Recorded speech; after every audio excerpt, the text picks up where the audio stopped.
आपको बहुत ज्यादा बरकत है। आइए मेरे साथ देखें मुकद्दस पौलुस रसूल का खत और बरानियों की कलीसिया के नाम और उसका 13 बाब और उसकी 7 आयत। कलाम मुकद्दस में लिखे गए हैं लफ्ज़ के जो तुम्हारे पेशवा थे और जिन्होंने तुम्हें खुदा का कलाम सुनाया उन्हें याद रखो और उनकी जिंदगी के अंजाम पर गौर करो और फिर उन जैसे ईमानदार हो जाओ। खुदावंद का पाक कलाम पढ़े और सुने जाने पर खुदावंद की खास हमारे पेशवा जो तुम्हारे पेशवा हैं और उन्हें याद रखना और फिर उनकी जिंदगी के अंजाम पर गौर करना। देखें, जो पेशवा होता है, जो साथ साथ चलता है और जो आपके लिए बोझ रख के दुआ करता है, और पहले तो पेशवा की तरफ देखें, क्या ये पेशवा खुदा की नजर में मकबूल है और ये चुना हुआ खुदा का बंदा है? तो फिर उसके गौर करना, पहचान करना, शनाख्त करना ये आपका काम है। और बाइबल मुकद्दस आपको ये इजाजत देती है कि आप उसकी पहचान करें।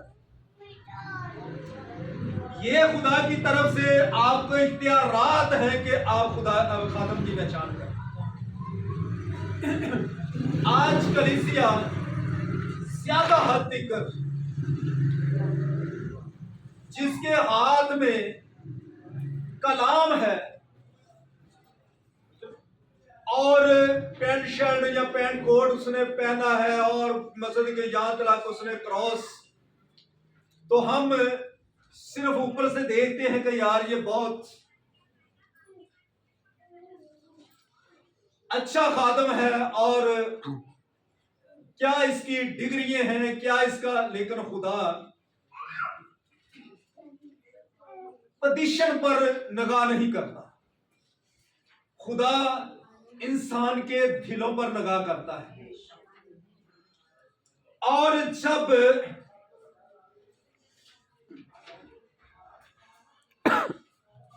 बुलाए हुए तो बहुत ज्यादा थे, लेकिन बरगज़ीदा कम निकले, क्योंकि खुदा का कलाम हमें यह सिखाता है, बताता है और ये आपको खुले आम एक इजाजत देता है कि जब जो तुम्हारे पेशवा थे, जिन्होंने तुम्हें खुदा का कलाम सुनाया, उनकी जिंदगी के अंजाम पर गौर करो। खादम की जिंदगी खुदा के कलाम के मुताबिक है तो फिर उसको कभी भी ना भूलिए और कभी भी उसका पीछा ना छोड़िए। ख्वाहे वो दरियाई यरदन पर हो, ख्वाहे वो पहाड़ पर हो, ख्वाहे वो जिस जगह पर भी हो, कभी उसका पीछा ना छोड़िए, क्योंकि खादम के दुआ करने से, खादम को खुदा ने जो चुने हुए होते हैं और जिनको खुदा ने चुना है, उनको इतने इख्तियारात दिए हैं खुदा ने कि जिसके गुनाह तुम जमीन पर कायम रखोगे, मैं आसमान पर कायम रखूंगा, और जिसके तुम जमीन पर माफ कर दोगे, मैं आसमान पर माफ कर दूंगा। इतने इख्तियारात हैं उस खादम को। और खुदा ने उसको ये कहा है कि जैसा तू कह देगा मैं वैसा ही कर दूंगा। इसका मकसद है कि खादम जब हाथ रख के दुआ करता है या किसी के लिए दुआ करता है, और जैसा वो कहता है खुदा उसकी सुन लेता है। ये नहीं है कि खादम देखने में कुछ और हो तो करने में कुछ। क्योंकि फसल तो बहुत ज्यादा है लेकिन मजदूर। बाइबल मुकद्दस हमें यह बताती है कि फसल बहुत ज्यादा है लेकिन मजदूर कम है। अगर वैसे देखा जाए तो पादरियों का हड़ मचे है। कभी ऐसा होता था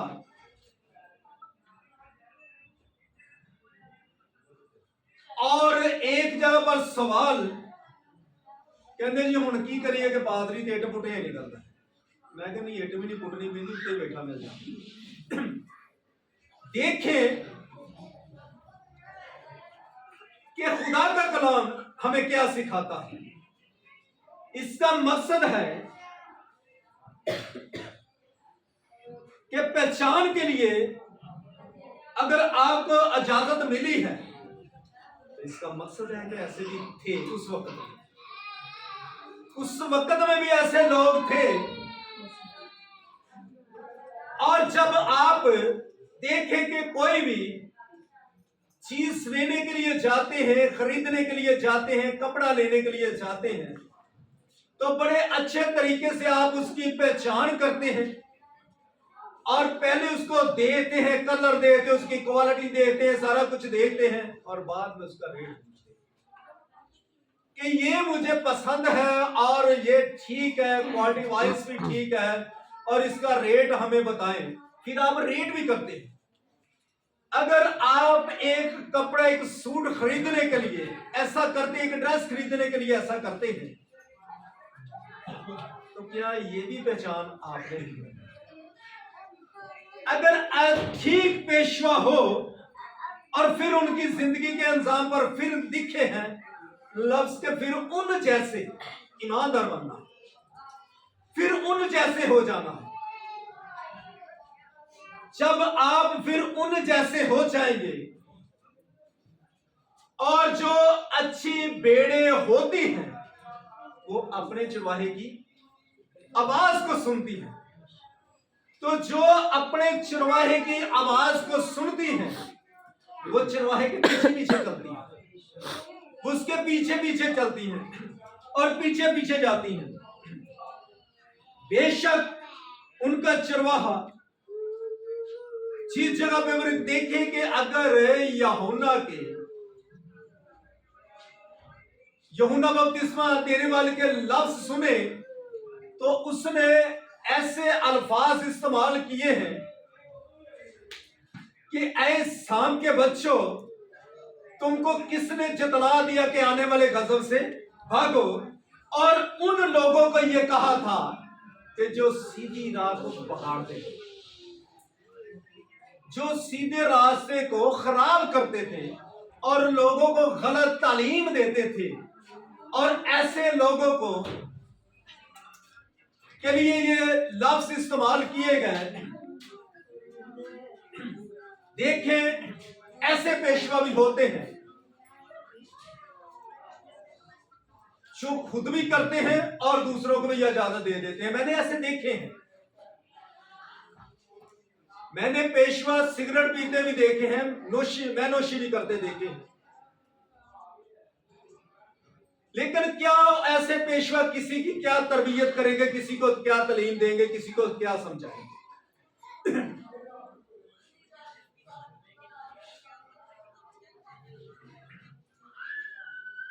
देखें, अगर मैं एक फैमिली का सरबराह हूं, मैं बाप हूं, अगर मैं बाप हूं तो मैं अपने बच्चों को अच्छी तरबियत दूंगा, मैं अच्छे तरीके से उनको गाइड करूंगा, मैं अच्छे तरीके से उनको समझाऊंगा कि बेटा आपने ये काम नहीं करना और ये आपको देखने में तो सीधी राह मालूम होगी लेकिन इसकी इंतहा में मौत होगी। देखे मेरा बच्चा अगर गलत काम करता हो तो मेरा हक बनता है, मेरा फर्ज है, मैं उसको समझाऊं जिस तरीका से भी है। तो अगर मैं खुद गलत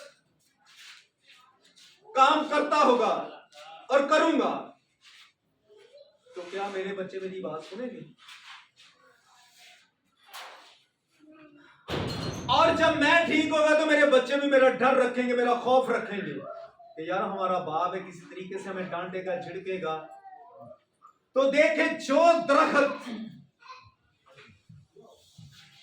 की काटछांट होती है उसके अंदर में से फोर्स ज्यादा निकलती है और वो बड़ा घना हो जाता है, वो जंगल नजर नहीं आता बल्कि वो खूबसूरत नजर आता है। बड़ों का डांटना, समझाना, तरबियत करना, और यही एक पेशवा का काम है।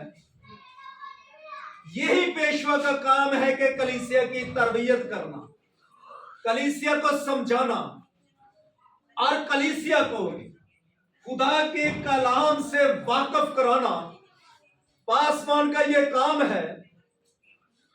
ये याद रखें, जैसे रिश्ता करने कराने वाले एक सेंटर में दरमियानी होता है और जिसको हम दूसरे लफ्जों में वकील भी कहते हैं। दरमियानी होता दोनों फैमिलियों को, दोनों खानदानों को बुलाने वाला, और उसका भी यह काम है कि वह दोनों फैमिलियों को और बेटी और बेटे को, दोनों को पैमाना में नापे और नाप कर देखे कि यार ये भी ऐसी फैमिली है और जैसी इनकी एडवांस थी। और फिर जब वो ऐसा होगा तो हरगज कभी भी कोई ऐसा नहीं, कोई प्रॉब्लम खड़ी होगी। इसी तरह जो खादम होता है, ये एक दरमियानी होता है, दुल्हन का और दूल्हे का एक मिलाप कराने वाला। मिलाप इस तरीका से कि लगा ले, आज तो वो रस्मात खत्म हो चुकी है। जैसे लगा ले के बारात आती थी और जो घर वाले होते थे वो दुल्हन की डोली को अपने कांधों पर उठाते और दूल्हे तक लेकर जाते। दूल्हे तक पहुंचाना ये उनका काम है। इसी तरह पेशवा और खादम का भी ये काम है और ये किरदार है कि अपने कंधों पर दुल्हन को लेकर और पहले दुल्हन को दूल्हे के लायक करना, दूल्हे के मुताबिक करना, और जैसा दूल्हा चाहता है वैसी दुल्हन बनाना, ये एक खादम का काम है। और फिर उसको अपने कंधों पर उसका बोझ लेकर चलना, और जब बोझ लेकर हम चलते हैं तो फिर दूल्हे तक उसको लेकर चलते हैं और फिर दूल्हा अपनी दुल्हन को लेकर चलता है। Hallelujah, hallelujah. तो जब हम खुद इस लायक होंगे और खुद हम इस लायक बन जाएंगे तो ये याद रखें, खुदा के कलाम में ये लिखे गए लफ्ज के खुदा ने जब भी अदालत करनी है उसने अपने घर से शुरू। दुनिया के कानून में और फैसले में लचक हो सकती है, लेकिन खुदा के फैसले में किसी की कोई तरफदारी नहीं हो सकती। हर एक के माल के मुताबिक वो अजर देगा, हर एक के माल के मुताबिक। और इंसान की जिंदगी की खुली हुई किताब उसके सामने है। वह जैसी भी सोच को रखता है, जैसे भी उसके इरादे हैं और जिस तरीका से भी वो इरादा रखता है, लेकिन जो खुदा है वो सोचों पर, दिलों पर लगा। देखें, जो उनके पेशवा के ताबिया और जो उनकी पहचान करते हैं, उनके साथ चलते हैं, तो ये याद रखें उनके घर में डेड बॉडी भी है तो वो मुर्दे भी जिंदा हो।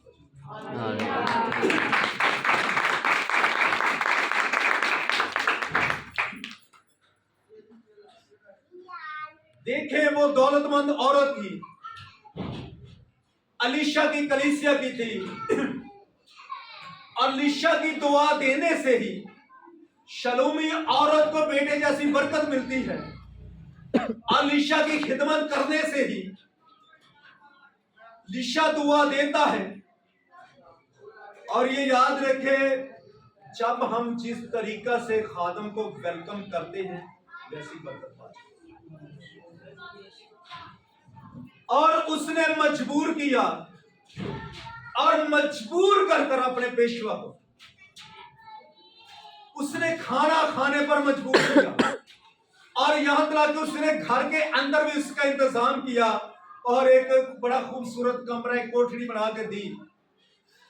बेड, चेयर, मसल के सोफा, हर चीज, मेज, ये सारा कुछ जो जरूरत की चीजें थी रख के दी। दौलतमंद औरत थी, लेकिन दौलत होने से ये नहीं था कि वो खुदा को भूल गई। ऐसा भी होता है कि जो दौलतमंद हो जाते हैं, कुछ लोग ऐसे होते हैं कि खुदा को भूल जाते हैं।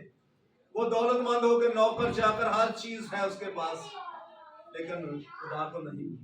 तो जिनको खुदा की पहचान हो जाती है वो खादम की भी पहचान करते हैं। उसने कहा कि आप जब भी इस इलाका में आएंगे, क्योंकि हमने आपको अपने दिल से अपना पेशवा कबूल कर लिया, आप जब भी इस इलाका में आए और जब इधर आकर ठहरे तो आप विजिट करें, दुआ करें, कलीसिया के घरों में बातें करें, कन्वेंशन करें, शुक्रगुजारी की बातें करें, लेकिन जब आपने ठहरना है तो हमारे घर। जब उधर आकर ठहरता था और जब इतना उसने देखा कि इन्होंने इतना फिक्र किया है, इतना इंतजाम किया है, तो उसने कहा कि जो हमारे पास है वो ही। उसको बुलाया और उसने कहा कि अगर तू कहता है कि इस मुल्क के बादशाह के साथ तेरी रफाकत करा देते हैं, लिशा ने ऑफर कराई। उसने कहा नहीं। अगर फौज के सरदार के साथ कहते हैं तो मैं उसको कह देता हूं जब भी कोई मुश्किलात, परेशानी, कोई ऐसा मसला बने तो उसके पास जाना, मसले का हल हो जाएगा। लेकिन मैंने पहले भी कहा है कि जिनको खुदा की पहचान हो जाती है वो सिर्फ अपने खुदा को ही सामने। उसने कहा नहीं, जिसके साथ मेरी रफाकत हो चुकी है वो बादशाहों का बादशाह और खुदावंद का।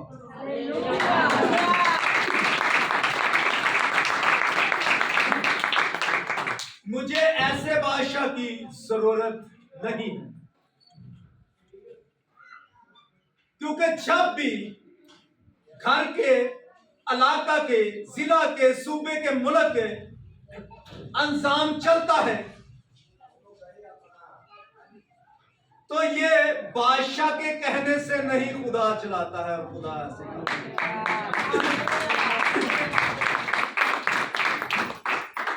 और उसने कहा, रही गल फौज के सरदार की, तो इस कलीसिया का सरदार और खूबसूरत पेशवा और पासवान मुझे तू नजर आता, और मैं तेरे साथ चलूंगी। मैंने ये इंतजाम किया, मैंने ये अरेंज किया है, और मुझे ये पता था कि तू किसी वक्त भी ये खुदा का खादम इस इलाका में आकर विजिट कर सकता है। उससे पहले मैं इंतजाम करके रखूं। तो जब खुदा के खादम के साथ ऐसा होता तो वो दिल से दुआ देता। जब उसके दिल से दुआ निकलती है, उसने कहा दोबारा मौसम बहार पर खुदा तुझे बेटा दिया। अगर ये रुपया पैसा वो अपने बिजनेस पर खर्च कर देते, ये रुपया पैसा किसी और जगह पर खर्च कर देती, वो बहन खुदा की बेटी, खुदा की बंदी ये रुपया पैसा किसी और रिश्तेदार पर खर्च कर देती, तो अल्लाह जैसी बरकत नहीं। उसने खुदा के लिए खर्च किया। जब उसने खुदा के लिए खर्च किया तो फिर वो जरूरत पूरी हुई। उम्र सीधा हो चुके, उम्र ज्यादा हो चुकी थी, वो जरूरत पूरी हुई। उसने कहा कि जा खुदा तुझे हम बेटा ही देगा, और वक्त आने पर खुदा ने बेटा दिया, बेटा दिया। और उसका ईमान फिर उन जैसे ईमानदार हो जाओ। उसका ईमान देखें, कि जब उसका बेटा बड़ा होता है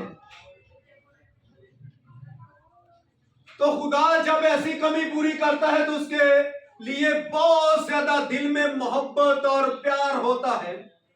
वो वालदा को कहता है कि मैंने खेतों में जाना है, और जो उसकी वाल बाप के नौकर चाकर थे वो खेत काटने के लिए गए थे, और उसने कहा मैंने अपने खेतों का विजिट करना है, मैंने जाकर देखना है, और उसने जिद की, वो चले गया। और जब वो जाता है तो उसके सर के अंदर हल्की सी दर्द होती है। वो अपने नौकरों को कहता है कि यार ऐसा करे, इसको जाकर घर छोड़ है इसकी वालदा के पास। और जब उसकी वालदा के पास लेकर जाता है और देते वो अपनी गोद में लटा लेती है। सारी बात है जैसे माँ बाप और उनके साथ लाड प्यार करते हैं, और लाड प्यार करने से वो कहती होगी कि जो आपके सर में दर्द है, अक्सर वालदा कह देती है कि ये प्रॉब्लम मुझे हो जाए, खुदा आपको कुछ भी ना दे। ये वालदा दुआ देती है। सारी बात है वो सर भी दबाती होगी और दुआ भी देती होगी। ऐसे करते करते, क्योंकि कलाम मुकद्दस में लिखा है कि ऐसे करते करते उसके घुटनों के अंदर इसकी जान, आंखों के अंदर ही वालदा ने गोद में लुटाया है, बेटे के साथ लाड प्यार कर रही है, उसका सर दबा रही है, और ऐसे करते करते हाथों में उसकी डेथ हो। जैसे कहते जी वेदे वेदे हाथों जो निकल गया, हाथों में उसकी डेथ हो जाती है। लेकिन वो ना रोई है ना चलाई, कुछ भी नहीं। उसने इसी तरह ही अपने बेटे को उठाया है और जाकर उसी मर्दे खुदा के पलंग पर ही लुटा दिया है, पलंग पर लुटाकर और दरवाजा बंद कर दिया है। दरवाजा बंद करके और अपने शौहर के पास जाती है और उसको आवाज देती है कि आप ऐसा करें कि जवानों में से एक जवान और गधी की सवारी भेज दें, और मैं जल्द मर्दे खुदा को जाना चाहती हूं। शौहर ने कहा कि आज ना तो सबद है और ना नया चांद है। इसका मकसद है कि जो खुदा के लोग होते हैं उसको ये पता होता है कि चांद कब होना तो सबद का दिन कब होना, इसलिए कि वो इंतजार में होते थे कि कब सबद आएगा और कब हम खुदा के घर में जाएंगे, कब जाकर उसकी शुक्रगुजारी करेंगे, और कब हम अपने खुदा के हुजूर में जाकर सजदा।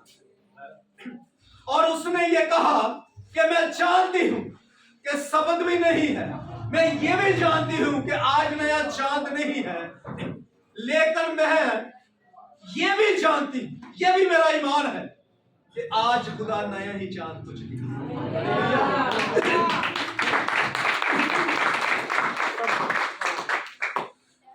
आज खुदा नया ही कुछ ना कुछ करने को है, और आप सिर्फ इतना करें कि सवारी भेज दें और देखें वो बैठती चले जाती है, और मर्दे खुदा उस पहाड़ी पर जाकर दुआ करता है। और देखे उस वक्त ना को मोबाइल राब्ता था और कोई भी राब्ते नहीं थे,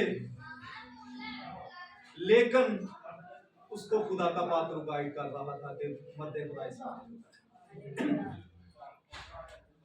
और जब वो जाती है और वो उसका शिगिर्द हजाजी को वो कहता है कि वो बहन, वो खुदा की बेटी देखे वो बड़ी इमरजेंसी में लग रही है और जल्द आ रही है, जाकर देखे कि क्या मसला है। वो ऊपर से उतरता है, उसके पास जाता है और जाकर उसको पूछता है कि खैरियत तो है। उसने कहा हाँ खैरियत है, मैं मर्दे खुदा को जाऊंगी और उसको बताऊंगी। अच्छा, जब वो जाती है और उधर जाकर कहती है कि मैंने तो ये डिमांड ही नहीं की और तूने दुआ दी है और फजल खुदा की तरफ से हुआ है, तूने दुआ दी है, बेटा खुदा ने दिया है, तो खुदा के घर में किसी चीज की कमी नहीं है। खुदा ने बेटा दिया तो लंबी उम्र का क्यों नहीं दिया? इतनी कम उम्र में हमें खुशी दिखाकर और दोबारा बहुत बड़ा एक गम दिखा दिया है। और थोड़े वक्त की खुशी दिखाकर जिंदगी भर का गम हमारी झोली में डाल दिया है, और ये गम की माला हमारे गल में डाल दी है। लेकिन मर्दे खुदा मैं ये जानती हूँ और मैं ये कहती हूँ कि अगर खुदा ने दिया था तो लंबी उम्र का क्यों नहीं दिया था, इससे बेहतर था कि खुदा ना दे। और उसके अमान की ये जिद थी और उसने अपने शिगिर्द को भेजा, उसने कहा कि जाकर तो ऐसा कर, लेकिन उसने किया और कोई फर्क नहीं पड़ा। और जो ये खुदा की बेटी थी ये जिद करके उधर बैठ रही कि तू मेरे साथ जाएगा, और जब उसके साथ लिशा आता है और लिशा उसके ऊपर फिसर कर दुआ करता, दुआ करते करते डेड बॉडी हरकत में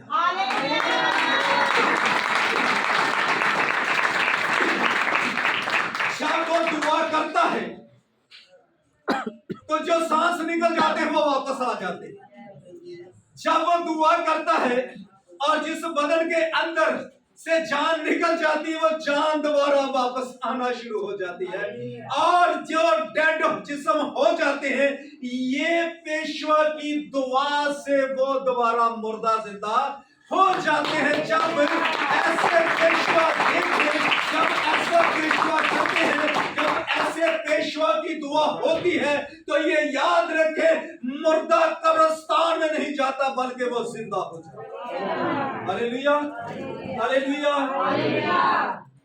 जो तुम्हारे पेशवा है जिन्होंने तुम्हें खुदा का कलाम सुनाया, पहले देखेंगे क्या ये ब्लेस शुदा है, क्या खुदा का रूह इसमें काम करता है, खुदा का मसा इस पर ठहरा है। अगर खुदा का मसा इस पर ठहरा होगा, जब खुदा का मसा इस पर होगा, जब ये मसा शुदा होगा, तो जैसे अपना एलिया मसा शुदा था इसी तरह यही मसा, वो ही रूह कुद्दस, वो ही खुदा का जलाल, वो ही खुदा का मसा जब लिशा पर ठहरता है तो मुर्दे जिंदा हो जाते हैं। Hallelujah, hallelujah.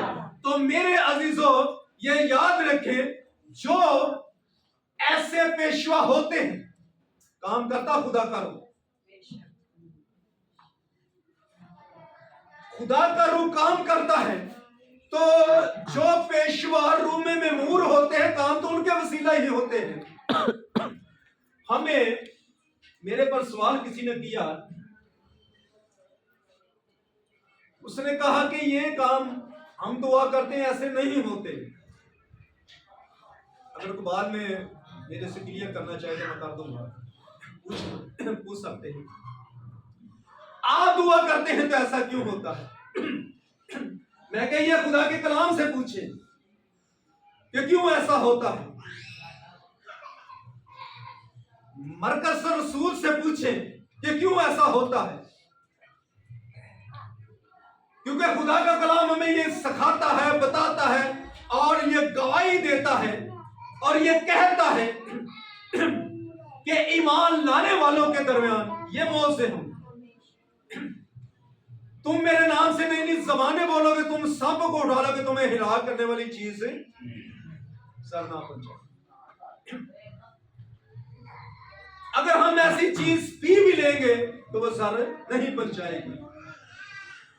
मैं क्या जब भी मौत से होते हैं ये ईमानदारों के दरमियान होते हैं। दरमियान कैसे होते हैं कि इधर दुआ कराने वाला होता है और इधर दुआ करने वाला होता है, तो मौजा किधर से आता है।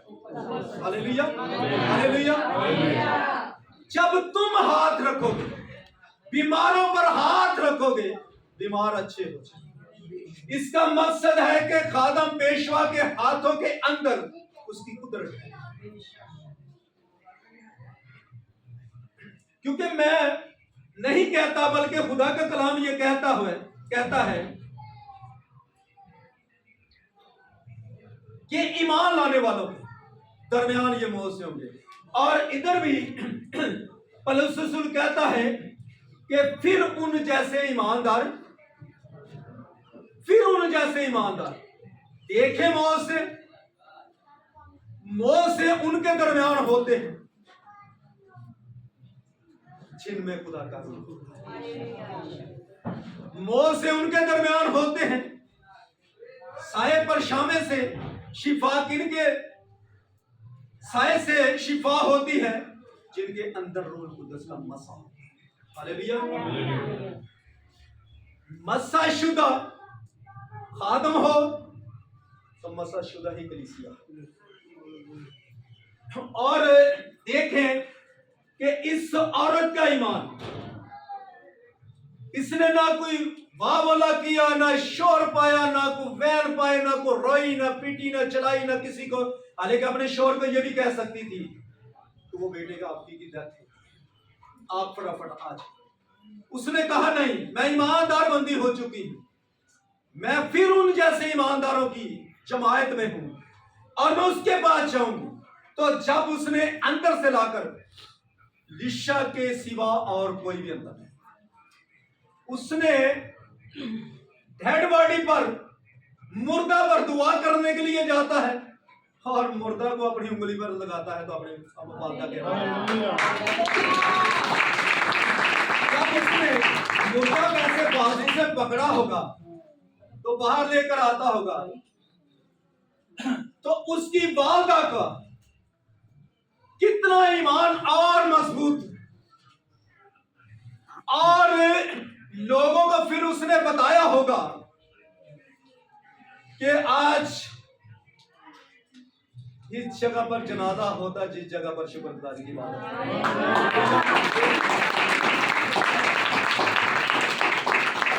लेकिन ईमानदार जो होते हैं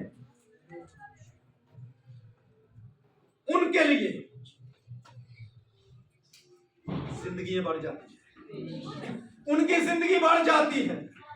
लेकिन ये याद रखें, ऐसे पेशवा की पहचान करना ये आपका काम है, ऐसे पेशवा के पीछे चलना ये आपका काम है, उन जैसे ईमानदार बनना ये आपका काम है। इसका मकसद है कि जैसा आप जिसके पीछे चलेंगे और जो देखेंगे वैसा ही करेंगे, लेकिन पहचान करके चलेंगे। क्योंकि खुदा का कलाम हमें यह सिखाता, अंधा और अंधे को राह, क्यों जी, एक बंदा पहले ही अंधा है, दूसरे को राह दिखाएगा। मुझे आप नहीं नजर आ रहे हैं, वो आपने खुद नहीं देख सकता भी, क्योंकि उसको खुद नहीं पता। और जिसकी आंखें खुली होंगी वही आपको रास्ता दिखाएगा, वही आपको एक रास्ते पर लेकर जाएगा। तो ये याद रखें, रास्ता, राह और हक और जिंदगी मेरा और आपका मसीहा। जिंदगी का दरवाजा मेरा और आपका मसीहा, भेड़ों का दरवाजा मेरा और आपका मसीहा, अच्छा चरवाहा मेरा और आपका मसीहा। तो ये याद रखे, वो ऐसा चरवाहा है जो अपनी भेड़ों के लिए जान दे। लेकिन भेड़ों का ये काम पहचान करें पेशवा, ये इतनी जड़ी खुली च बैठे हुए कि उसे भी याद ऐसा तो नहीं, वो फिर भेड़ तो नहीं ना, अपने पेशवा की पहचान। अगर कुछ भी नहीं खाने को मिला, भूखे हैं, प्यासे हैं, पीछे चल रहे हैं, कोई बात नहीं है, और पेशवा आपका फिक्र भी करेगा। नहीं कुछ खाने को मिल रहा तो कोई बात नहीं है, मुल्क में काल है, कुछ नहीं मिल रहा, पेशवा इसका फिक्र करेगा। आप ईमानदार हैं, आपके ईमान के मजबूती के लिए और भी कुछ होने वाला है। फिर वो देग भी रख देगा, टाइम थोड़ा है, वो देग भी रख देगा, और देग के अंदर से बड़ा टेस्ट, देग के अंदर से आपका खाना तैयार होगा, देग के अंदर से आपकी भूख प्यास खत्म होगी, देग के अंदर से आपकी जरूरत पूरी होगी। तो ये याद रखें, जब ऐसे पेशवा के पीछे जाएंगे तो मुर्दा भी जिंदा होंगे और मुल्क में काल परेशानी होगी, लेकिन आपको खाने के लिए वाफर मकदार बहुत कुछ खुदा देने की कुदरत रखता है। हालेलुया। तो खुदावंद आपको इस कलाम के वसीला बहुत ज्यादा बरकत, आज के कलाम के जो सबक, तरबियत, नसीहत मेरे लिए भी और आपके लिए भी यही थी कि हम पहले पेशवा की पहचान करें और फिर उसके पीछे चले और फिर उस जैसे ईमानदार बन जाए। खुदा उनका पाक नाम पढ़े और सुने जाने।